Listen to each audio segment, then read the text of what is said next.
And when Good Morning America Sunday returns, we're going to meet a remarkable woman who risked part of her nest egg to send these 35 young women to Carnegie Hall.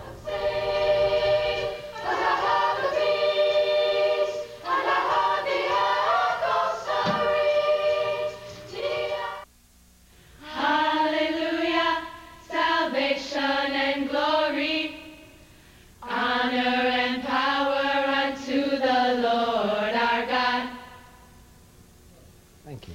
We'll be back to you. This is the Rufus King High School Women's Ensemble. 35 teenagers from Milwaukee who later today will be performing at Carnegie Hall. Now, they were invited to be part of a concert of choral groups from schools all around the country, but they almost didn't make it, and they probably wouldn't have if it weren't for the extraordinary efforts of one woman, their choir director, Nancy Ellinger. This morning, we've been talking a lot about volunteerism, and this story really captures, we think, the spirit of giving.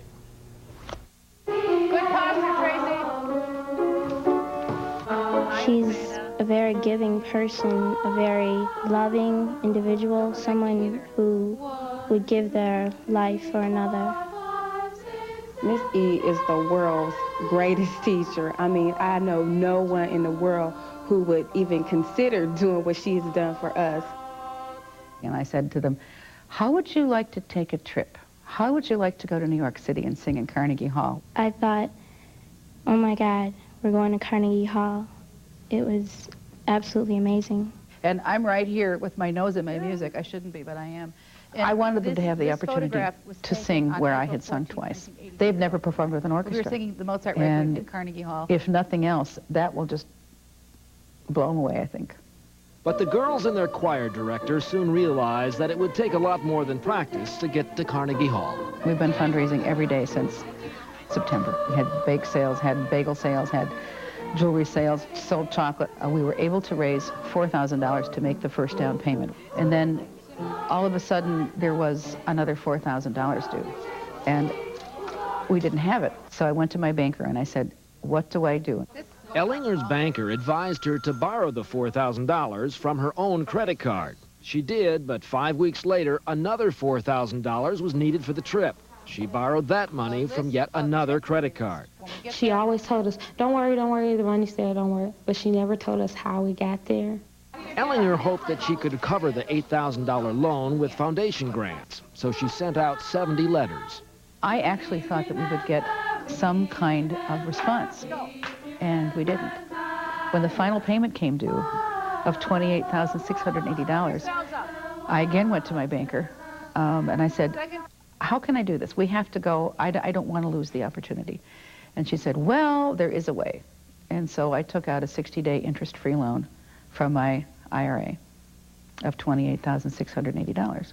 Between the two loans, Ellinger now owed almost $37,000, and yet she still kept quiet until a local newspaper columnist interviewed her about the trip. And he said, well, how much money have you borrowed? And I thought, well, I better tell him the truth, so I did. And it went in the paper, and here we are. I read it, and I was like, Miss E gave this much. Readers of the newspaper apparently had the same reaction, and donations finally began pouring in.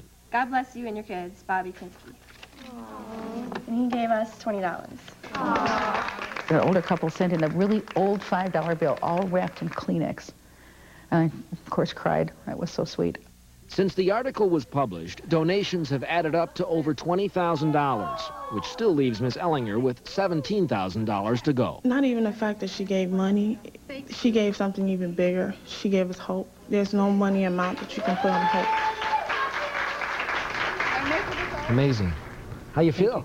Wonderful. I'm so glad we're finally here. And how much money actually is still owed here? Do we know? Well, about $16,000 still. Where are you going to get it? I don't know, but I think it's going to come in sometime soon. Well, I'm kind of curious. Now, are you guys nervous about having to sing at Carnegie Hall? Yes, we're very nervous. A lot of us haven't been this far, so. Have you ever been to New York before? No, we have not. No? What are you going to do after you sing? And you can breathe a big sigh of relief. Yeah. Yeah, be shopping. Well, but can I just tell you not to use Miss Erlinger's credit cards? They've been maxed out a little bit. Okay, we're going to let you sing a little bit. Later on today, what are you going to sing at Carnegie Hall? We're singing. You need to know that.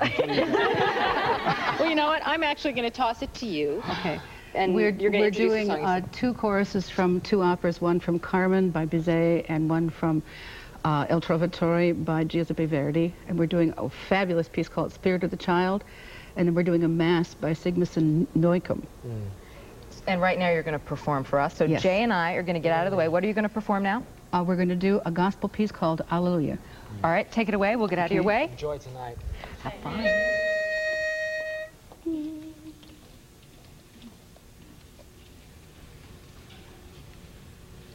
Hallelujah, salvation and glory, honor and power unto the Lord our God. For the Lord our God is mighty, yes, the Lord is omnipotent. The Lord our God, He is wonderful. Let our praises be to the King of Kings and the Lord our God.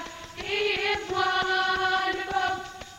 Let our praises be to the King of Kings and the Lord our God. He is wonderful.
Good Morning America Sunday is brought to you by Coldwell Banker. Well, we just have a couple of program notes before we go. Later on this morning on This Week with Cokie Roberts and Sam Donaldson, how Tiger Woods is influencing Congress. Also, ABC's coverage of the Summit on Volunteerism continues on World News Tonight Sunday. We don't have pictures yet, but is that up or not? There it goes. I guess Philadelphia's filling up actually a day ahead of schedule. Thousands are going to be participating in this ambitious call to action. Tomorrow, Good Morning America will broadcast from Philadelphia for full coverage of those events. And tonight on Turning Point, Mountain Without Mercy, the Everest story. 1 year ago, 8 people died on Everest. How has that tragedy changed the lives of those who survived? That's tonight at 8 o'clock Eastern, 7 o'clock Central. And I think what better way to leave than with singing. Absolutely. You guys can handle that? And not us. You ready? Thanks for joining us, everyone. We'll see you next week. Bye-bye. Take it away, ladies.